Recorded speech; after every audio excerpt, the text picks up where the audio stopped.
Moi, j'aime Bruxelles parce que c'est d'abord une ville profondément diversifiée. Vous êtes ici à Saint-Gilles, qui est la commune la plus cosmopolite de Belgique, puisque c'est la commune où il y a le moins de Belges par tête d'habitants. On ne partage pas toujours le même passé, ce qui rend parfois les choses difficiles, parce que les mêmes mots n'ont pas la même valeur, ou la même histoire, ou la même connotation.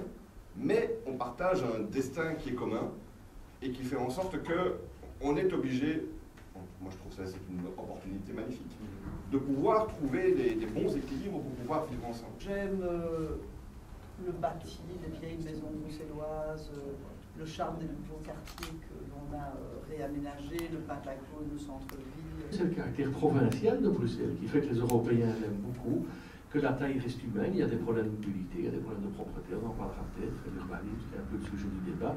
Mais donc pour moi il est impossible de ne pas aimer Bruxelles et donc la question est presque provocante. Moi ce que j'aime, c'est que c'est un défi permanent.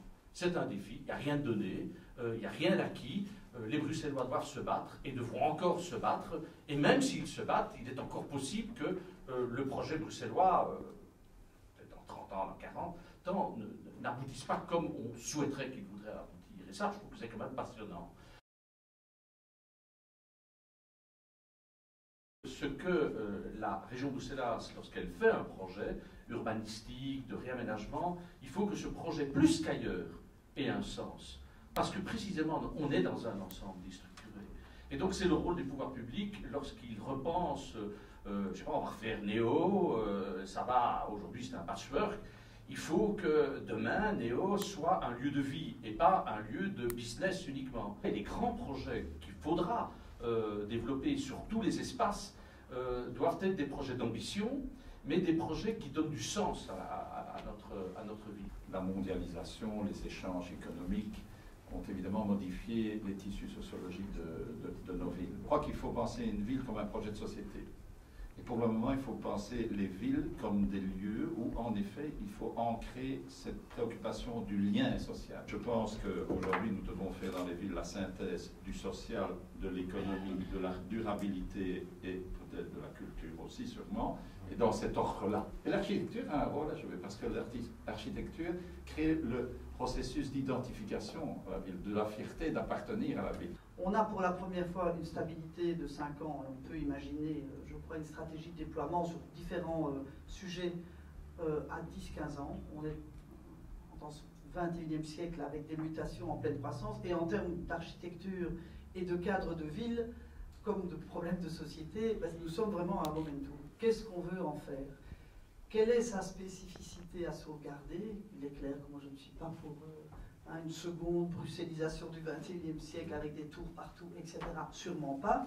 Je ne suis pas non plus pour les frilosités génétiques qui sont hélas souvent les nôtres et qui ont fait que parfois on a manqué d'audace. Moi j'ai plutôt une vision qui essaye d'allier à la fois l'audace de nouveaux grands projets, vraiment du futur, et qui, même en termes architectural, et qui placerait cette métropole sur un degré un peu plus élevé que celui qu'elle a jusqu'à présent. Il faut un peu plus d'audace quand même, et on doit le lancer collectivement, et surtout une vision à très long terme, qu'on a enfin la capacité d'avoir maintenant. L'équilibre doit être trouvé entre la densité, parce que je suis convaincu qu'en tant qu'écologiste, là, le rôle des villes, c'est d'avoir des habitants.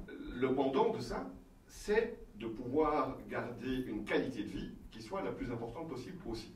Et là où on doit, je pense, travailler, et je ne sais pas si c'est toujours avec des grands projets, c'est aussi parfois avec des petits projets, c'est que dans chaque quartier, on ait ce plaisir de vivre dans son quartier et le plaisir de pouvoir se sentir identifié ou se sentir un peu chez soi. Bruxelles est une ville avec un hinterland qui correspond en fait aux tailles de la Belgique.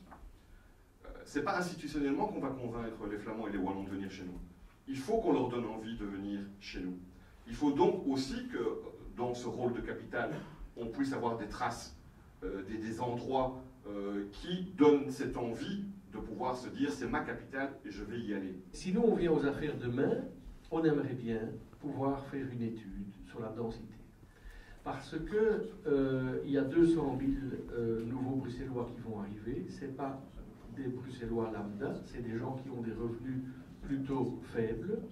Et où va-t-on les mettre? Avec quel projet de vie en commun et de mixité? Moi, je trouve qu'il faut étudier ça. Ça, au moins, c'est une étude qui sert à quelque chose. Il est aussi clair aujourd'hui que les derniers chiffres statistiques montrent que le public tout confondu en fait 300-400 par an, et c'est le privé qui fait plusieurs milliers de logements. Donc, se passer du privé pour rencontrer l'objectif des 200 000 qui vont venir du développement, de l'internationalisation et des enjeux qu'on a cités, c'est impossible. Mais je ne comprends pas qu'on crée des charges d'urbanisme sur le logement. Je comprendrais par contre que l'on crée des incitants positifs fiscaux pour ceux qui acceptent de faire du logement moyen.